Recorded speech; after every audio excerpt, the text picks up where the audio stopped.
दोस्तों, आज की कहानी है बहू इस पकोड़े में ज़्यादा प्याज नहीं डाला जाता है।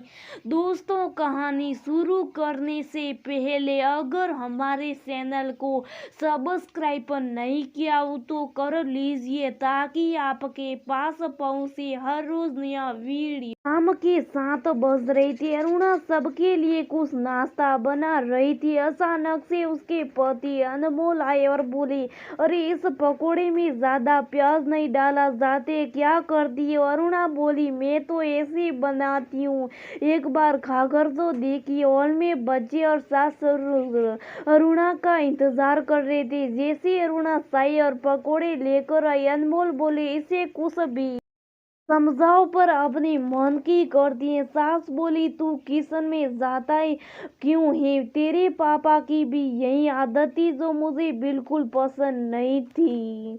ससुर जी वहीं बैठे बस मुस्कुरा रहे थे। अरुणा बोली, पति को मास्टर ना बनो। सही कहा आपने मम्मी जी, मुझे भी इनका बार बार रसोई में आना पसंद नहीं आता, पर ये मानती नहीं तो सास हंसने लगी। सही कहा है किसी ने, ये पति लोग मुफ्त की सलाह बहुत देते हैं, चाहे उस विषय में जानकारी हो या ना हो, बस ज्ञान देता तो देना है। किसी और के बेकार से खाने की तारीफ करते, थकते नहीं और बीवी को सलाह देने में रुकते नहीं। रविवार का दिन अरुणा रसोई में मछली बना रही थी तो अनमोल बोले, इसमें लहसुन के सरसों भी डालना और वो भी पीली वाली तो ज्यादा स्वाद आएगा।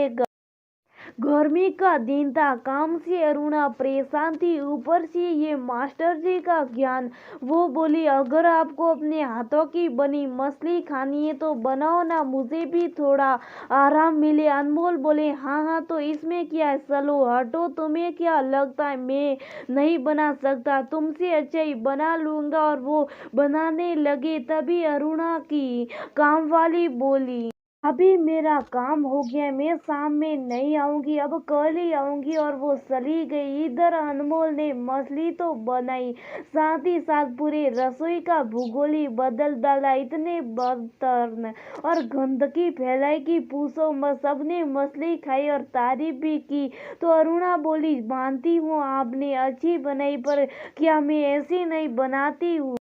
अनमोल बोले, बनाती हो पर वो स्वाद नहीं आता। अरुणा बोली, कहाँ से आएगा स्वाद? स्वाद का इतिहास और भूगोल तो किचन और बर्तन देखकर पता चला है। सास ने किचन की और देखा तो बोली, हे भगवान, ये क्या किया? अनमोल अरुणा बोली, मम्मी जी शाम में तो काम वाली भी नहीं आएगी। अनमोल के पिता धीरे से बोले, शुभ साहब धीरे से खिसक ले, वरना इतिहास का एक युद्ध यहीं छिड़ जाएगा और वो भी तेरे नाम का होगा। अनमोल चुपचाप निकल गया और बेचारी अरुणा सफाई में लग गई। कुछ दिनों बाद अनमोल के एक मित्र राकेश खाने पर पूरे परिवार के साथ आई थी। सब बैठे थे, अरुणा रसोई में लगी थी। राकेश अपनी पत्नी से बोले, तुम भी रसोई में जाओ और भाभी की मदद करो, तो वो रसोई में चली गई। थोड़ी देर बाद अनमोल आया और हर चीज को टेस्ट करके बोले, इसमें ये मसाला कम है, इसमें थोड़ा धनिया पत्ता और डलेगा। राकेश की पत्नी मुस्कुरा रही थी। अरुणा अनमोल को इशारे कर रही थी पर वो तो कि ध्यान ही नहीं दे रही थी। थोड़ी देर बाद राकेश ने कहा, यार तू बार बार रसोई में क्यों जाता है? औरता का काम है, शांति से उन्हें करने दे। तेरे बार बार टोकने और देखने से वो चिढ़ जाएगी। अनमोल कुछ बोलते उससे पहले राकेश की पत्नी बोली, अनमोल जी को रसोई से या पत्नी से किसी से तो बहुत लगाव है। और वो हंसने लगी।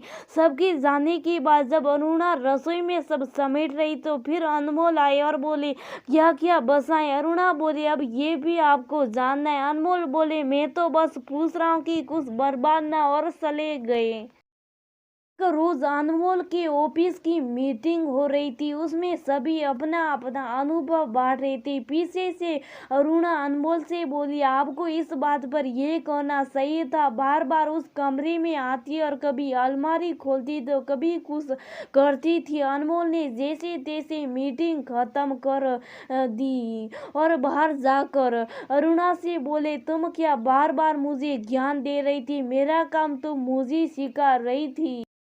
पर तो और बार बार आती और जाती थी। तुम्हें पता है मुझे कितनी परेशानी हो रही थी, सब क्या सोचेंगे। अरुणा बोली, जैसे आपको बुरा लगा आपके काम में मेरा टोकना, वैसे मुझे भी बुरा लगता है आपकी मेरी रसोई में बार बार आना और टोकना। उस दिन आपने अपने दोस्त की बात पर भी ध्यान नहीं दिया, पर मुझे शर्म आई थी, इसलिए कहती हूँ पति हो मास्टर बनने की कोशिश ना करो। अरुणा की सास हंसने लगी और बोली, सही तरीका निकाला तुम्हें इसे समझाने का, वरना तो इसे समझ में नहीं आ रहा था कि बार बार रसोई में टोका टाकी से औरत भी परेशान होती। अनमोल के पिता बोले, बेटा तुम मदद करना चाहते तो करो, पर उतना ही जिससे बहू को परेशानी ना हो, वरना सभी चीजों का स्वाद खराब हो जाएगा। मैं तो समझ गया था, तुम्हें थोड़ा अलग से समझना पड़ा।